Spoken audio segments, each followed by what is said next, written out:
Hello my dear student, कैसे हो आप सब लोग। आपके लिए आज एक बहुत बढ़िया सा वीडियो मैंने बनाया है। टाइम टेबल बहुत सारे बच्चों के दिमाग में एक होता है कि यार पढ़ाई कब करें, पढ़ाई का टाइम मैनेज कैसे करें, पढ़ाई को कौन से सब्जेक्ट को कौन सा टाइम देना है और क्या क्या करना है। कोई बोलते हैं 7 घंटा पढ़ाई करना पड़ता है, 8 घंटा पढ़ाई करना पड़ता है, लेकिन वो ऐसा क्या करे, वो 8 घंटे में, किसी किसी तो आधा घंटे में पढ़ाई हो जाती है। बोलता अभी क्या करूँ। ठीक है, ये सारी बातें आज मैं इस लेक्चर में आपको बढ़ाने वाला हूँ और बताने वाला हूँ। और इस लेक्चर में अगर आपने इस टाइम टेबल को फॉलो किया तो मैं 101% गारंटी के साथ कह सकता हूँ आपको 650 प्लस नीट में और जेई में 99 परसेंटाइल आने से कोई नहीं रोक सकता। आप खुद भी नहीं रोक सकते, बस कंडीशन है कि आपको इस टाइम टेबल को फॉलो करना पड़ेगा। ठीक है, तो चलते हैं हम आगे। तो time table to crack the NEET and JEE CT 11 12 board, ये सब कुछ आपका इसी टाइम टेबल में फॉलो होगा। तो सबसे पहले हम यहाँ पे देखेंगे कि बहुत सारे बच्चों का कहना होता है कि कौन से टाइम पे पढ़ाई करनी चाहिए। टाइम टेबल मतलब ऐसा नहीं कि मैं आपको एक एक वर्क यहाँ पे लिख के दूंगा। टाइम आप आपके हिसाब से फिक्स कर सकते हो।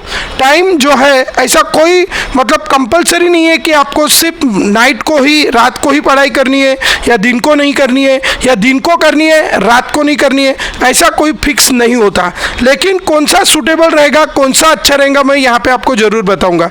अभी कैसा है, आजकल जनरली फैशन या हम बोल सकते हैं कि डिस्टर्बेंस ना हो तो बहुत सारे बच्चे रात को पढ़ाई करते हैं और पूरी रात भर पढ़ाई करते हैं और दिन को सोते हैं। तो ध्यान में रखेंगे वो बच्चों के लिए एक बात मैं बताना चाहूँगा, आपकी जितनी भी एग्ज़ाम्स रहेंगी, वो नीट की रहो, जेई की रहो, सीईटी की रहो, बोर्ड्स की रहो, वो एग्ज़ाम आपकी दिन में रहती है ना। और अगर आपको आदत है कि 2 बजे सोने की, 3 बजे सोने की, 1 बजे सोने की या 11-12 बजे सोने की दोपहर को, तो क्या होता है ना बच्चों, जब आपकी एग्ज़ाम पास में आती है तो आपको ये आदत बिल्कुल से बंद कर देना है। क्योंकि कैसा है, बॉडी जो होती है ना हमारी, वो बॉडी को वो रेगुलेट करती है, वो अपना जो भी टाइमिंग है उसको फॉलो करती है। तो 2 बजे को अगर आपको सोने की आदत अगर होंगी तो आप कितना भी प्रैक्टिस कर लो, आपको 2 बजे नींद आना शुरू हो जाएगा। अगर आप 2 बजे नीट का पेपर सॉल्व कर रहे हो तो क्या होगा, 2 बजे आपको नींद आनी शुरू हो जाएंगी। आपका जो कंसंट्रेशन लेवल वो नीट के पेपर में चाहिए, जो कंसंट्रेशन लेवल जेई के पेपर में चाहिए, वो नहीं रहेगा और आपको जितना अच्छा मार्क्स आना चाहिए था वो नहीं आएगा। इसलिए एक बात आप ध्यान में रखना है कि आपको दिन में सोने की at least 1 year before the exam और 6 मंथ बिफोर द एग्जाम आपको वो आदत बंद कर देनी है दोपहर को सोने की। हाँ, आप सो सकते हो शाम को 6 के बाद या मॉर्निंग को भी सोने की आदत आपको थोड़ी बंद कर देनी पड़ेगी। इसलिए क्योंकि जनरली अगर आपके एग्जाम के जो सेंटर्स है वो अगर आउट ऑफ द स्टेशन अगर रहते हैं, मतलब आपके गाँव से दूर रहते हैं, तो आपको मॉर्निंग से ही उसके लिए जाना पड़ेगा। और अगर उस दिन आपकी नींद नहीं हुई तो क्या होगा, आपको हेडेक होगा, फिर आप जिंदगी भर रोते बैठेंगे, यार मेरी तबीयत खराब हो गई थी इसलिए मेरा पेपर खराब गया। इसलिए हर एक चीज़ का प्लानिंग होना बहुत ज़्यादा इंपॉर्टेंट है बच्चों। और इसीलिए टाइमिंग फिक्स नहीं है, लेकिन आप अगर कोशिश करें कि दिन में पढ़ाई करो और रात को सो तो आपकी हेल्थ के लिए भी अच्छा रहेगा और इसके लिए भी अच्छा रहेगा। ये एक इम्पॉर्टेंट बात आपको ध्यान में रखना है। तो स्टडी टाइम फिक्स नहीं रहता लेकिन मेरे हिसाब से अगर आप रात को सोते हैं, मतलब 12 से 4 के बीच में सोते हैं और फिर बाकी के टाइम में अगर आप पढ़ाई करते हैं तो आपके बॉडी के अंदर जो हार्मोन सीक्रेट होते हैं वो भी प्रॉपरली सीक्रेट होंगे और आपकी तबीयत भी अच्छी रहेंगी और आपका जो दिन भर का टाइम है आप उसको यूटिलाइज कर सकेंगे। आप दिन में भी नींद लेना चाहते हो लो, लेकिन शाम को लो, 5 बजे 6 बजे आप अगर लेते हो तो अच्छी बात है, कोई प्रॉब्लम नहीं है। ठीक है, तो अभी हम चलते हैं। अभी आपका जो क्लासेस है ना, आप साइंस के स्टूडेंट के लिए स्पेशली क्या होता है ना बच्चों कि क्लासेस तो आपको जाना कंपलसरी होता है। तो क्लासेस में आपका जो, जब आप 11th स्टैंडर्ड में होते हो तो 11th स्टैंडर्ड में आपके वर्किंग आवर्स थोड़े कम होते हैं। जैसे आपने मान लिया कि आपको 2 घंटा फिजिक्स का लेक्चर है, आपका 2 घंटा केमिस्ट्री का लेक्चर है और 2 घंटा मैथ्स या बायो का लेक्चर है ना। आप अगर जेई या नीट के लिए किसी के लिए भी अगर प्रिपेयर कर रहे हो 2 घंटा, तो आपके कितने घंटे चले गए, 6 घंटे चले गए। और आप जिस भी इंस्टीट्यूशन में होंगे उस इंस्टीट्यूशन में आपका आधा घंटा आपका पढ़ाई मतलब ब्रेक जाएगा, मतलब लगभग 6 to 6.5 आवर्स आपका कोचिंग में जा रहा है। उसके बाद अगर आप कॉलेज जा रहे हो नहीं जा रहे हो, हम कंसीडर करते हैं कि आप कॉलेज नहीं जा रहे हो। अगर आपको इतना स्कोर करना है तो हम कंसीडर करते हैं कि आप कॉलेज नहीं जा रहे हो। तो बस आपका अभी कोचिंग में सिर्फ कितना आवर गया है, 6.5 आवर। अब अगर हमारे पास जितने भी घंटे हैं उसमें से 6.5 आवर्स अगर हम निकाल देंगे तो अभी बाकी के टाइम को हमें कैसे यूटिलाइज करना है वो हम देखेंगे। लेकिन अभी हम पहले देख लेते हैं कि अगर आप 12th स्टैंडर्ड में हो तो 12th स्टैंडर्ड में आपका क्या होगा। 12th स्टैंडर्ड में थोड़े लेक्चर्स के ड्यूरेशंस थोड़े से बढ़ जाते हैं और इसीलिए आपका 2 to 3 आवर्स फिजिक्स का लेक्चर होगा, क्योंकि फिजिक्स ये सब्जेक्ट जनरली क्या होता है ना, बहुत सारे बच्चों को फिजिक्स में प्रॉब्लम होता है और बच्चे क्या करते हैं, फिजिक्स की ही स्टडी कम करते हैं और फिर फिजिक्स में ही मार्क्स कम आते हैं। इसलिए जो डिफ़िकल्ट है, जिसमें मेहनत ज़्यादा लगती है, ठीक है, उसको आपको क्या करना पड़ेगा बच्चों, ज़्यादा अच्छे से प्रिपेयर करना पड़ेगा, उसको ज़्यादा समय देना पड़ेगा, उसको ज़्यादा फेस करना पड़ेगा। आप अगर कठिनाइयों को फेस नहीं करेंगे तो क्या होगा, वो आपकी ज़िंदगी में प्रॉब्लम बड़ा होते जाएगा। इसलिए आपको फिजिक्स को ज़्यादा समय देना है। 2 to 3 hours you have to give the physics, मतलब फिजिक्स के लेक्चर को हम यहाँ पे कंसिडर करते हैं हमारे इंस्टीट्यूट में। Secondly 2 hours for chemistry and 2 hours for maths and bio and half hour break and 1 hour आपकी डेली टेस्ट, है ना। तो ये अगर हम देखेंगे तो ये 3 आवर्स 2 to 3 ये हो गया 6 आवर्स और ये हो गया 7 एंड हाफ आवर्स और 8 to 8:30 आवर्स आपके हो रहे हैं। इसमें 3 आवर अगर हम फिजिक्स कंसिडर करते हैं तो 8 घंटा आपके 12th में सिर्फ कोचिंग में ही जाएंगे, ठीक है। तो अभी इसके अलावा का जो टाइम है उसमें आपको करनी है सेल्फ स्टडी और ये सेल्फ स्टडी ही बहुत ज़्यादा इंपॉर्टेंट होती है। ये सेल्फ स्टडी ही डिसाइड करेंगी आपको स्कोर कितना आएगा, क्योंकि बच्चों घर पे तो लेक्चर तो सब बच्चे सेम अटेंड करते हैं लेकिन सबको सेम मार्क्स नहीं मिलते। तो सबको सेम मार्क्स क्यों नहीं मिलते, क्योंकि उनकी सेल्फ स्टडी के आवर्स डिफरेंट होते हैं। अभी सेल्फ स्टडी में आपको क्या करना है, ठीक है। सेल्फ स्टडी में आपको सबसे पहले हमारे जो 3 सब्जेक्ट हैं, कौन से सब्जेक्ट है बच्चों, मेन 3 सब्जेक्ट, एक तो फिजिक्स केमिस्ट्री मैथ्स या फिजिक्स केमिस्ट्री बायो। तो अगर हम देखेंगे फिजिक्स तो सबसे पहले आपको क्या करना है, घर पे गए बराबर आधा घंटा आपको क्या करना है कि जैसे आपने फिजिक्स का स्टडी किया तो आज आपके सर ने जो भी टॉपिक पढ़ाया सबसे पहले वो टॉपिक को आपको एक बार अच्छे से पढ़ना है और पढ़ के आपको क्लास में जो टॉपिक नहीं समझा, उसके अंदर की कोई चीज़ें नहीं समझी तो पहले उसको समझ के लेना है, उस टॉपिक को अच्छे से अंडरस्टैंड करना है और समझने के बाद उसी टॉपिक को आपको पहले लर्न कर लेना है कि ये ऐसा है, ये ऐसा है। पूरा वर्ड टू वर्ड लर्न करने की जरूरत नहीं है बच्चा पार्टी, ध्यान में रखूंगा, ठीक है। आप उसके कॉन्सेप्ट लर्न करो, उसकी जो क्या है डेरिवेशन है वो लर्न करो, ठीक है। और लर्न करने के बाद बिना देखे एक बार लिख लो।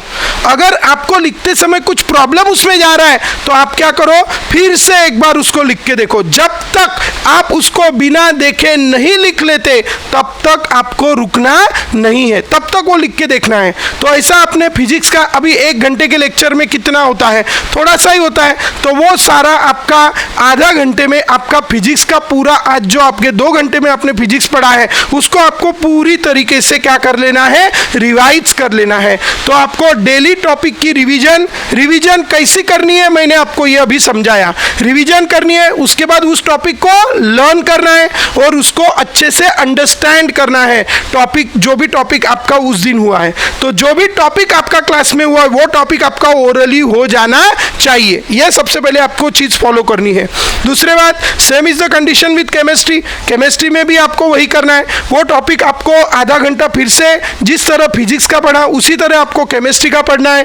टॉपिक को रिवाइज करना है, लर्न करना है और अच्छे से समझना है। जो चीज़ें नहीं समझी वो समझना है ना। साथ में एक डायरी आपको मेंटेन करनी है छोटी सी, जो टॉपिक आप पढ़ रहे हो, वो टॉपिक में आपको अगर डाउट है, आप उसको समझ ही नहीं पा रहे हो, वो डाउट में वो डायरी में वो टॉपिक लिख के रखना है, और जो भी आप क्लास में जाएंगे तो आपके रिस्पेक्टिव टीचर से वो डाउट पूछना है या आपको सर्च करके देखना है, जो भी आप चाहे आप वो उस तरीके से, मतलब वो टॉपिक आप जब भी पढ़ाई करते वक्त जो टॉपिक डाउट्स आते हैं वो आप नोट डाउन करना।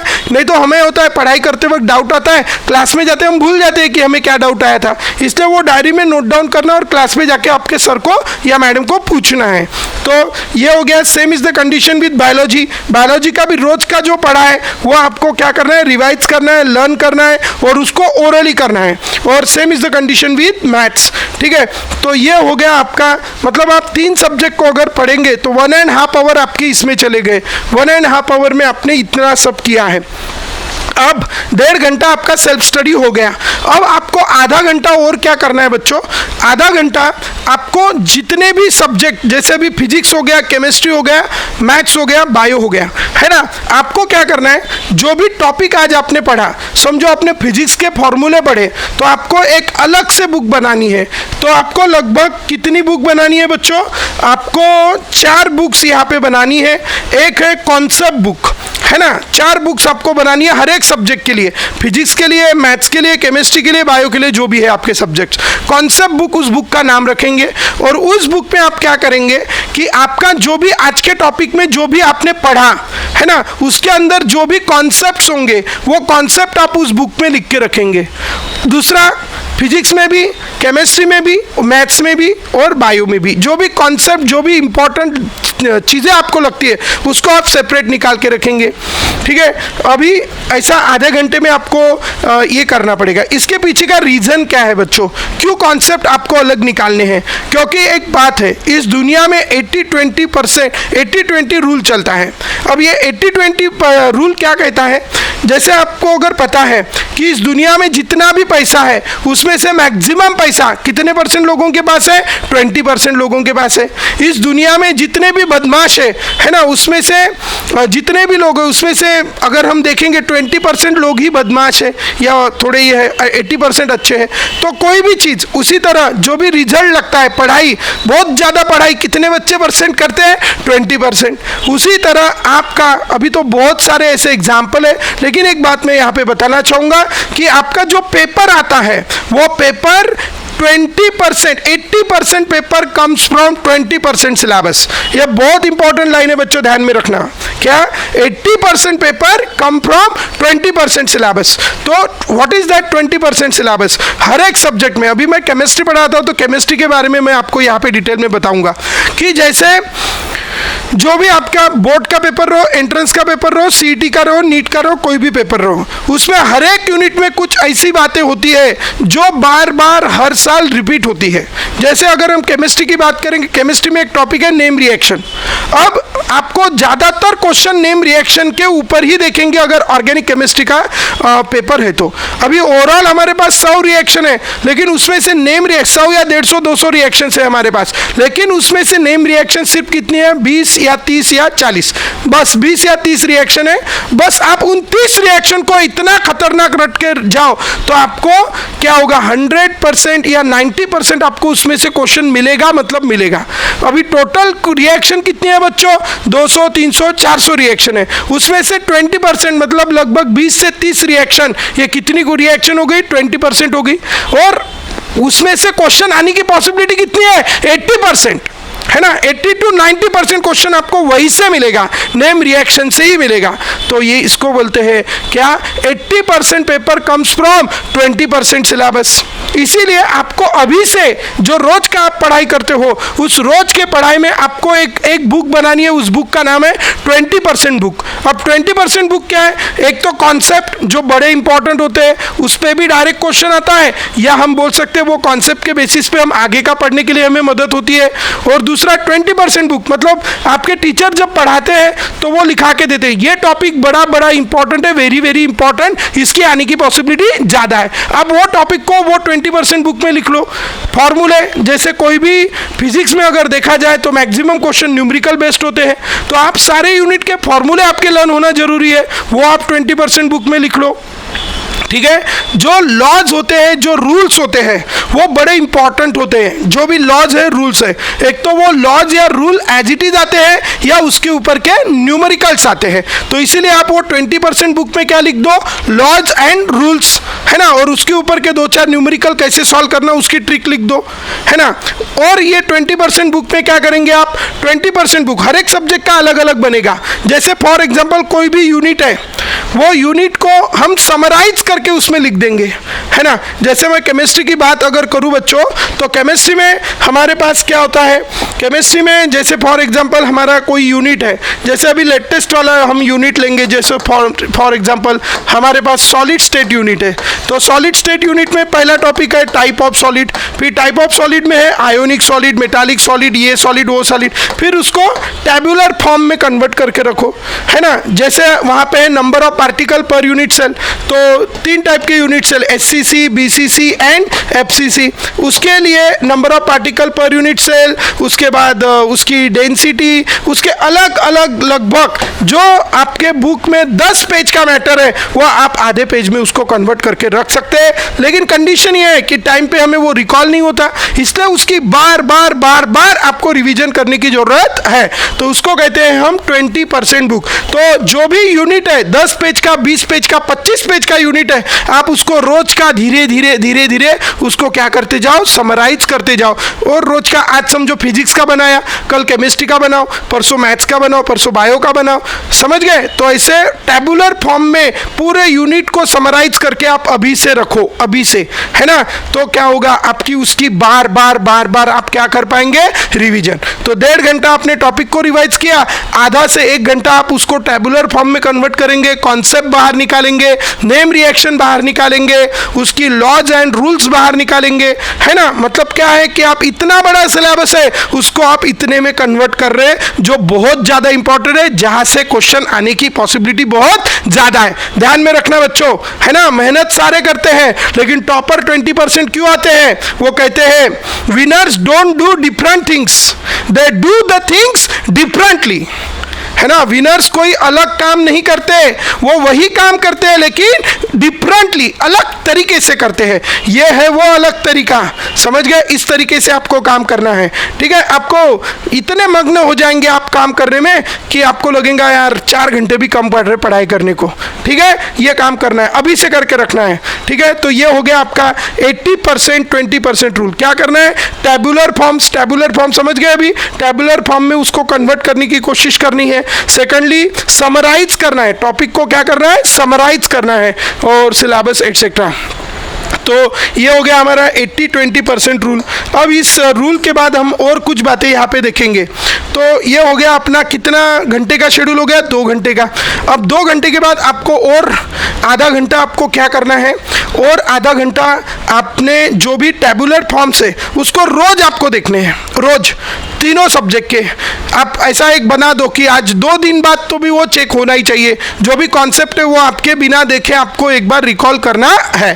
तो ऐसे आपके लगभग अभी 2 से 2.5 घंटे हो गए। अब इसके बाद क्या करेंगे, इसके बाद आपको आपका टेस्ट का शेड्यूल उस तरीके से बनाना है। टेस्ट का शेड्यूल हम हमारे इंटीग्रेटेड प्रोग्राम में ऐसा शेड्यूल चलाते हैं कि आज समझो फिजिक्स की टेस्ट है, 1 दिन की गैप, फिर केमिस्ट्री की टेस्ट, फिर 1 दिन की गैप, फिर मैथ्स या बायो की टेस्ट। इस तरीके से हम वहाँ पे प्रोग्राम चलाते हैं, फिजिक्स केमिस्ट्री मैथ्स या फिजिक्स केमिस्ट्री बायो, ठीक है। तो क्या होगा, तो आपको टेस्ट का प्रिपरेशन, जैसे 1 दिन मतलब आपको आज अगर आपने टेस्ट दी तो कल का दिन आपको प्रिपरेशन को मिलेगा, परसों आपकी क्या है, टेस्ट, ठीक है। तो आपको डेली जो भी आपकी नेक्स्ट डे टेस्ट है, नेक्स्ट डे तो टेस्ट नहीं रहेंगी, नेक्स्ट डे के नेक्स्ट डे रहेंगी, तो आपकी जो भी नेक्स्ट वाली जो भी टेस्ट है वो टेस्ट का आपको रोज 2 से 3 घंटा पढ़ाई करना है, रोज। अब हम क्या करते हैं, हम डायरेक्ट संडे को टेस्ट रहती है हमारी, तो संडे की पढ़ाई कहाँ से चालू करते हैं, सैटरडे से। सैटरडे के रात भर क्या पढ़ना है पढ़ लेते, बस हो गया। अब हम क्या हो रहे हैं, जो भी टॉपिक्स हमारे पुराने हो रहे हैं वो टॉपिक को रोज रिवाइज कर रहे हैं, रोज रिवाइज कर रहे हैं, रोज रिवाइज। समझो अभी आपका सॉलिड स्टेट नाम का यूनिट चालू है, तो वो उस यूनिट को हमने क्या किया है, रोज रिवाइज किया, रोज रिवाइज, रोज ओरल किया है उसको। इसलिए जब वो यूनिट खत्म होगा ना क्लास में पढ़ा के, तो उसमें से 80 to 90% हमारा यूनिट ऑलरेडी लर्न रहेगा। और इसलिए जब टेस्ट आएंगी उसकी तो हमारे दिमाग पे ज़्यादा टेंशन नहीं आएगा। तो 2 या 3 घंटे में हमारा यूनिट क्या हो जाएगा, रिवाइज हो जाएगा, ओरली लर्न हो जाएगा अगर हम इसको फॉलो करते हैं तो। और इसीलिए test preparation test should be alternate day in 12th standard, है ना। आपकी टेस्ट कैसी होनी चाहिए, अल्टरनेट डे, एक दिन की गैप दूसरे दिन टेस्ट, एक दिन की गैप दूसरे दिन टेस्ट। सेकेंडली डेली आपको 2.5 आवर्स टेस्ट के लिए प्रिपरेशन करना है, जो भी आपकी नेक्स्ट टेस्ट है। मतलब एक दिन का 2.5 घंटा और दूसरे दिन का 2.5 घंटा, कितने घंटे हो गए, 5 मतलब 5 घंटे में आपका रिवाइज हो जाएगा यूनिट अच्छे से, वो बोर्ड की टेस्ट हो या एंट्रेंस की टेस्ट हो। उसके बाद फिजिक्स, केमिस्ट्री, मैथ, बायोलॉजी, इन सब के लिए 1 आवर फ्यूचर टेस्ट प्रिपरेशन या रिवीजन, है ना। अभी कल वाली जो टेस्ट है उसका प्रिपरेशन हमने अभी किया। अब उसके बाद भी अगर आपको बहुत खतरनाक स्कोर करना है तो आप पुरानी वाले टॉपिक्स की रिवीजन कर लो 1 घंटा, या आपको अगर आपके पास अगर टाइम टेबल है तो टाइम टेबल में आपको लगता है कि यार आगे वाली जो टेस्ट है ना, ये टेस्ट का तो मेरा हो गया, लेकिन आगे वाली जो टेस्ट है ना, वो टेस्ट में मेरे को क्या करना है, बहुत अच्छा स्कोर करना है या मेरे लिए डिफिकल्ट है, वो उसका पढ़ाई करो 1 घंटा। मतलब डेली अगर हम देखेंगे तो 2.5 घंटा ये हो गया, 2.5 घंटा वो हो गया, कितने घंटे हो गए, 5, और ये हो गया 1 घंटा, कितने हो गए, 6। तो 6 घंटे आप डेली प्रिपेयर कर सकते हो। 6 hours of self studies required, minimum 6 hours of self studies required. इस तरीके से आप करेंगे। अभी आप शेड्यूल में से 6 घंटे तो आराम से निकाल लेंगे, है ना। अगर हम लिखेंगे बच्चों, हमारे पास 7 आवर्स अगर हम स्लीप को देते हैं, 7 घंटे स्लीप को देते हैं, नींद लेते हैं 7 घंटे, 2 घंटे हम खाना पीना, ये आ गया, ठीक है, खाना पीना, आपकी तैयारी करना, आप नहाना धोना जो भी है, ये सब कितने आ गए, 2 घंटे। अब उसके बाद हम 12th में अगर है तो 8 आवर्स हमारे काम में चले गए, 8 आवर्स हमारे कोचिंग में चले गए, है ना। उसके बाद अभी हमारे पास जो टोटल टाइम हमने यूज़ किया 8 + 2 10, 10 and 7 17 आवर 30 मिनट्स हमने यूज़ कर लिए। हमारे पास टोटल टाइम कितना आवर है, 24 में से कितने गए, 17 आवर्स अगर हमारे चले गए तो हमारे पास अभी यहाँ पे कितने बचे, 12 में से कितने गए, सॉरी 14 में से 8 गए, कितने बचे, 6, है ना। तो you are getting this 6.3 hours आपको मिलने चाहिए। इजीली आपको 6 घंटे से 6.5 घंटे आप पढ़ाई कर सकते हो। आप बोलेंगे सर जी रिलैक्स कब हुए, यार आपको नीट क्रैक करना है यार, आपको जेई क्रैक करना है भाई, ठीक है। और आप ये बात नहीं है, 15 लाख बच्चे पार्टिसिपेट करते हैं इस एग्जाम में, 15 लाख, है ना। और उस 15 लाख में से आपको पहले 50,000 में आना है ना। तो आपको पढ़ाई एक काम करके नहीं करना है, आपको पढ़ाई एक क्या नहीं काम करके नहीं करना है बच्चों। पढ़ाई आपको इस तरीके से अपने आप को डेवलप करना है, इस तरीके से अपने आप को मोटिवेट करना है कि पढ़ाई में आपका मन लग जाए। जैसे किसी के शादी में जाके हमारा डांस करने में क्या लग जाता है, मन। वो दोपहर के 12 बजते हैं, वो ऊपर से धूप चालू है और ये पूरे पसीने से अपने नए कपड़े बिल्कुल गीले हो चुके हैं, और उधर शादी वाले, उधर लड़की वाले बोल रहे रे सोडा नाचने या इकड़े लग्न करायला, ठीक है। तब भी हम क्या कर रहे हैं, और एक गाना बजा, है ना, ये बोलते हैं ना हम। तब हमारे अंदर जो पागलपन होता है, तब हमारा जो मन लगता है ना उसमें, ऐसा मन आपका काम में लगना चाहिए पढ़ाई में। और आप बोलेंगे हमारा तो मन नहीं लगता। देखो ये मन बड़ा हमें ना उल्लू बनाता है, ठीक है। वो कहता है मन के माथे चलूं तो सीधा नरक ले जाए, ये मन मारा, आपको इसके आगे का पता होगा, ठीक है। काहे तुम्हें समझाऊं, ये मन मारा काहे तुम्हें समझाओ। मतलब इस मन का अगर हम सोचेंगे ना, ये हमें जिंदगी भर उल्लू बनाते रहता है मन, है ना। हम पढ़ाई को बैठे, अभी आपने पहले दिन डिसाइड किया, हाँ अरे चलो आज हम पढ़ाई चालू करते हैं, और आपने बिल्कुल लिया, बिल्कुल हाँ चलो आज बिल्कुल अभी 8-9 बज गए और पढ़ाई को बैठे गए। अब जैसे भी आप पढ़ाई को बैठे, क्या हुआ, आप थोड़ा देर बैठे, बढ़िया आज करेंगे यार, 4 बजे बढ़िया उधर हनुमान जी का फोटो वगैरह लगा दिया, और नहीं सॉरी देवी का फोटो लगा दिया, और देवी का फोटो लगा के हार वार चढ़ाया, फूल वूल चढ़ाए, और बोला चलो आज से पढ़ाई चालू करते हैं। ठीक है, अब आप क्या हुए, जैसे भी 9 बजे आप पढ़ाई बेंच पे सॉरी जो चेयर पे बैठ के पढ़ाई कर रहे हैं, अब वो थोड़ी सी हवा लगने लगी ठंडी ठंडी, बोले नहीं यार चेयर पे बैठ के नहीं, अपन बेड पे बैठ के पढ़ाई करते, मस्त एक बढ़िया ब्लैंकेट लेते, पहले तो बेड पे बैठते, अब बेड पे ऐसे बैठ के पढ़ाई कर रहे हैं, तो अरे नहीं यार पैर को हवा लग रही है, एक काम करते थोड़ा सा क्या ले लेते, ब्लैंकेट। ठीक है, अब ब्लैंकेट ले लिया, अब ब्लैंकेट लेने के बाद अभी क्या हो गया, नहीं यार थोड़ा हवा थोड़ी ज़्यादा लग रही है ना, ऐसे बैठने में थोड़ा प्रॉब्लम हो रहा है, काम करते हैं लेट के पढ़ाई करते हैं। ठीक है, और जैसे भी आप लेट के पढ़ाई करते हैं तो क्या होता है, धीरे धीरे धीरे धीरे कहाँ पे, पूरा अपने मुंह पे, और डायरेक्ट सुबह आपकी नींद खुल जाती है ना, होता है ऐसे। फिर हम दूसरे दिन बोलते हैं अरे नहीं आज ये देवी माँ थोड़ी वीक पड़ रही है, अभी ये स्ट्रांग वाला लाते, हनुमान जी लाते, आज हनुमान जी की कसम आज मैं पढ़ाई करके दिखाऊंगा। ठीक है, फिर दूसरे दिन उनको लाते हैं, फिर लाने के बाद फिर से वही नाटक। ठीक है, तो ध्यान में रखो बच्चों, ये मन है ना, ये मन हमारा बड़ा वो है, हमें अभी जान दो उसको क्या बताओ। ठीक है, वो हमें बड़ा बनाते रहता है, तो हमें क्या करना पड़ेगा, अगर हमें पढ़ाई करनी है तो हमें इस मन को पढ़ाना पड़ेगा।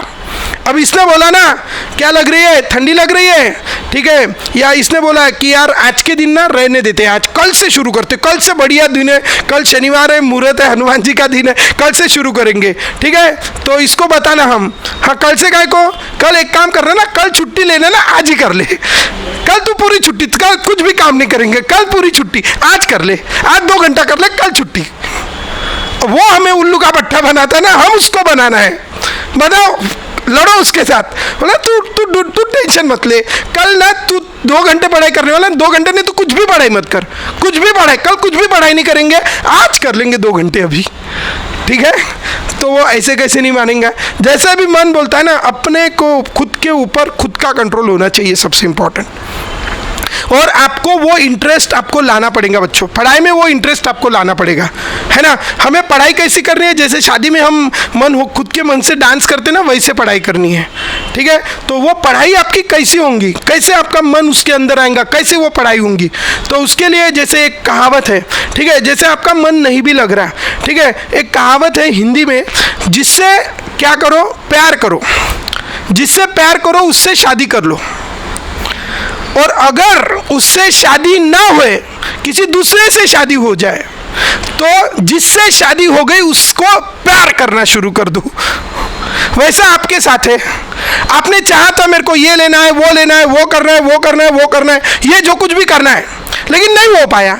अभी आपने ले लिया, साइंस का एडमिशन ले लिया, है ना, मतलब हो गई आपकी शादी, किसके साथ, साइंस के साथ। अभी उसको प्यार करना शुरू कर दो, है ना, उसको पढ़ाई में मन लगाना शुरू कर दो। अगर आप उसमें मन नहीं लगाएंगे, उसमें आप क्या बोल सकते हैं, अगर आप उसको देखो, आपको पढ़ाई तो करनी है, चाहे दिल से करो या टाइम पास में करो, पढ़ाई तो करनी है, लेकिन अगर आप उसको दिल लगा के, मन लगा के अगर आप पढ़ाई करेंगे तो क्या होगा, तो आपका जो रिजल्ट है वो 10% से लेके 90% तक बढ़ेगा। और नहीं करेंगे मन लगा के तो 90 से कितने आएगा, 1। आप बोलेंगे सर मन कैसे लगाए, ये क्या घर की बात है क्या, मन लगा लो उसमें। देखो मन क्यों लगता है, मन कब लगता है बच्चों, जब हम क्या कहेंगे कि ये मेरे को पढ़ाई क्यों करनी है। एक आप बुक बना लो और उस बुक पे खुद का इंडिकेशन उसमें लिख दो कि मेरे को पढ़ाई क्यों करनी है, मेरे को पढ़ाई क्यों करनी है, वाई, मुझे पढ़ाई क्यों करनी है। ठीक है, उसमें 1000 रीज़न आप लिख दो कि मुझे पढ़ाई क्यों करनी पड़ेगी। सबसे पहले मेरी यार फाइनेंशियल कंडीशन थोड़ी ऐसी है, हमें ऐसी फाइनेंशियल कंडीशन में नहीं रहना। चलो ठीक है, हमारे पेरेंट्स ने हमें ऐसी ज़िंदगी दी है, लेकिन मैं उनको इससे 10 गुना अच्छी ज़िंदगी देना चाहता हूँ। ठीक है, लिखो पहला रीज़न। अब उसके लिए मेरे को क्या करना पड़ेगा, उसके लिए मेरे को थोड़ा अच्छा सा जॉब ढूंढना पड़ेगा, या अच्छी सी नौकरी करना पड़ेगा, या अच्छा सा कोई तो भी बिजनेस करना पड़ेगा। अब वो अच्छा सा जॉब अगर मुझे करना है, मुझे क्या करना पड़ेगा, अच्छे से इंजीनियरिंग कॉलेज में मेरे को एडमिशन लेना पड़ेगा, या मेरे को मेडिकल कॉलेज में अच्छे से एडमिशन मिलनी चाहिए। ठीक है, ये हो गया दूसरा गोल। ठीक है। फिर तीसरी बात, अब अच्छे से कॉलेज में मेरे को एडमिशन कब मिलेगा? जब मेरे को क्या होगा, अच्छी सी कोई मेरे जो नीट जेई सीईटी के जो भी परसेंटेज है वो कैसे रहेंगे, अच्छे रहेंगे, है ना। तो फिर अभी लिख दो मेरे को कितने परसेंट लेने हैं, इतने परसेंट लेने। अब इतने परसेंट लेने हैं तो मेरे को क्या करनी पड़ेगी, प्रॉपर प्लानिंग, कि मेरे को इतने परसेंट कब आएंगे, कैसे आएंगे। अब इस तरीके से आप प्रॉपर प्लानिंग करो। ये इतना बड़ा टॉपिक है बच्चों, 4 घंटे भी बोलूँ ना इस पे कम है, तो मैं नेक्स्ट वीडियो में आपको ये सारी बातें बताऊंगा। लेकिन एक बात ध्यान में रखना, तो इस तरह से आपको प्लानिंग करनी है, इस तरीके से अपने आप को खुद मोटिवेट करना है। और एक बात ध्यान में रखना, पूरी दुनिया के साथ आप गद्दारी कर लो, पूरी दुनिया के साथ आप झूठ बोल रहे हो, लेकिन कभी खुद के साथ झूठ मत बोलना। जब आप खुद के साथ झूठ नहीं बोलते, खुद के साथ ईमानदार रहते हैं, तो आपको सक्सेसफुल होने से इस दुनिया में कोई नहीं रोक सकता, आप खुद भी नहीं रोक सकते हैं। ठीक है, खुद के साथ ईमानदार रहो, है ना। खुद के साथ वादा किया ना, उसको निभाओ। आपने बोला है ना कि कल मेरे को 6 घंटा पढ़ाई करनी है, और 6 घंटा नाम के लिए 6 घंटा नाही, मस्त मोबाईल पर पाहत बसला, 6 घंटे अभ्यास झाला, 6 घंटे अभ्यास। घरच्यांना तुम्ही ते बनवता, कोणाचा लॉस करताय तुम्ही, तुमचा लॉस करताय, घरच्यांचा लॉस करत नाही है। किसका लॉस कर रहे हो आप? खुद का लॉस कर रहे हो, घर वालों का लॉस नहीं। वो तो अपने जो भी उनके रिस्पॉन्सिबिलिटीज है उसको निभा रहे हैं, आप लॉस खुद का कर रहे हो, और खुद के साथ साथ आपके घर वालों का कर रहे हो, आपके टीचर्स का लॉस कर रहे हो।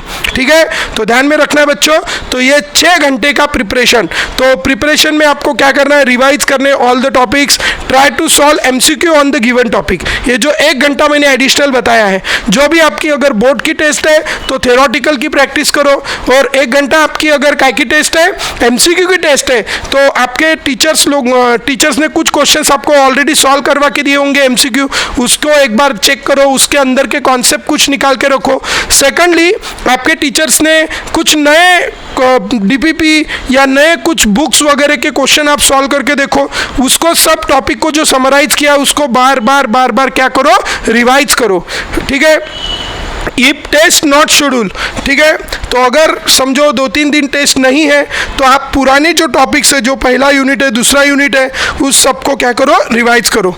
तो आपकी जो टेस्ट है, वो टेस्ट के जो टाइमिंग्स है, या टेस्ट आपकी टेस्ट जो है ना बच्चों, टेस्ट आपकी ऐसी होनी चाहिए। टेस्ट का शेड्यूल मैं आपको थोड़ा सा बता देता हूँ। जैसे आपका फिजिक्स, केमिस्ट्री और मैथ्स या बायो है, ठीक है, इसमें आपको क्या करना है, आज फिजिक्स की बोर्ड की टेस्ट हुई, फिर केमिस्ट्री की दूसरे 1 दिन की गैप में केमिस्ट्री की बोर्ड की टेस्ट हुई, फिर 1 दिन की गैप में बायो या मैथ्स की बोर्ड की टेस्ट हुई, फिर उसके बाद जो यूनिट आपका कंप्लीट हुआ, उस यूनिट पे आपकी काय की टेस्ट हुई, एंट्रेंस। ये टाइम टेबल जनरली 12th में आपको कंपल्सरीली इसको फॉलो करना है।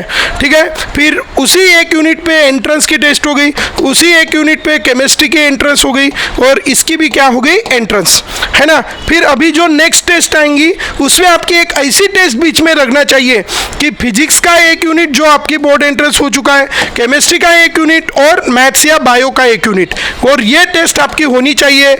नीट वालों के लिए 720, और जो जेई वाले हैं उनके लिए 3। अब उसके बाद 1 यूनिट कंप्लीट हो गया आपका, तो खुद होके आपकी रिवीजन हो जाएंगी। उसके बाद अभी आप फिजिक्स, केमिस्ट्री, मैथ्स का जो नया 2nd यूनिट है, उसकी पहले बोर्ड की 1-1 टेस्ट, उसके बाद एंट्रेंस की 1-1 टेस्ट, और वो होने के बाद अभी जो नेक्स्ट वाली परीक्षा रहेंगी या नेक्स्ट वाली जो टेस्ट रहेंगी, उसमें आपके फिजिक्स के 2 यूनिट, पहला और दूसरा, केमिस्ट्री के 2 यूनिट, पहला और दूसरा, और मैथ्स या बायो के भी 2 यूनिट, पहला और दूसरा। अभी जो नेक्स्ट वाली 720 की आपकी टेस्ट होंगी, वो कितने पे होनी चाहिए, वो होनी चाहिए आपकी 720 पे, लेकिन हर एक के कितने यूनिट, 2-2 यूनिट। जब तीसरा यूनिट होगा, वो भी पहले ऐसा सिंगल टाइप, और फिर जो नेक्स्ट वाली कंबाइंड टेस्ट, ग्रैंड टेस्ट, परीक्षण टेस्ट जो होगी, वो आपकी कितने पे होनी चाहिए, फिजिक्स के 3 यूनिट, केमिस्ट्री के 3 यूनिट, मैथ्स या बायो के 3 यूनिट। ऐसे करते करते अगर आप इसको अगर फॉलो करेंगे, और इस 720 के टेस्ट में अगर आप अभी से 650 अगर लेके दिखाते हैं, तो क्या होगा, आपका कॉन्फिडेंस बढ़ते जाएगा। और अगर आपको 650 नहीं मिलते हैं तो आपको क्या करना है, और 6 नहीं 7 घंटे पढ़ाई करनी है, नींद 1 घंटा कम कर देना है, थोड़ा 1 घंटा आपको फिजिकल एक्सरसाइज भी डेली मेंटेन करनी है, सो दैट आपकी तबीयत अच्छी रहे। ठीक है, ये टॉपिक बहुत बड़ा है, वीडियो ज़्यादा लंबा नहीं होना चाहिए, इसलिए मैं यहाँ पे रुकता हूँ। आपको अगर चाहिए कि टॉपिक अच्छा लग रहा है तो वीडियो को ज़रूर शेयर करें, वीडियो को फॉलो करें, उसके बाद लाइक और शेयर ज़रूर कर देना, और उसके बाद चैनल को अभी तक आपने सब्सक्राइब नहीं किया तो सब्सक्राइब करना। कमेंट में आपको वीडियो कैसा लगा, इसमें क्या इंप्रूवमेंट आपको चाहिए वो ज़रूर बताना है। Thank you so much. आप अगर इस टॉपिक को अगर आप प्रिपेयर करते हैं तो आप यहाँ से शुरुआत करेंगे और यहाँ तक पहुँचेंगे। चलो, थैंक यू फॉर। शुरुआत होगी सही तो मेडिकल और इंजीनियरिंग एंट्रेंस एग्जाम में सफलता मिलेगी वही। बच्चों के उज्जवल भविष्य के लिए जेएसएम को बड़ी मेहनत के साथ स्थापित किया है मनोज परघन सर ने, जहां बच्चे हंसी खुशी के वातावरण में सब्जेक्ट को practically experienced and qualified teachers द्वारा मन लगाकर पढ़ते हैं। JSM have highly air-cooled digital classroom with advanced seating arrangement. Enthusiastic study environment created by Manoj sir by providing unique great concepts and tricks to learn chemistry. With full library support and under observation reading room for hard-working students. A detailed and conceptual teaching by well-experienced and dedicated teaching staff. Planning session by educational advisor. Practical knowledge is given to student by performing lab experiments by faculties. Specified dining area for lunch. A specified underground parking for students' vehicles. Students' personal doubt session to have a best result. Special sports and yoga activity to improve students' physical and mental health. With the best medical and engineering selection of JSM in Government NET and IIT College. JSM IIT Medical Hub to year integrated program for 11 and 12th physics, chemistry, maths and biology. इसलिए सही शुरुआत करें JSM IIT and medical hub के साथ, जहां education ही है सर्वोपरि। Watching video, मिलते हैं नेक्स्ट वीडियो में। Thank you.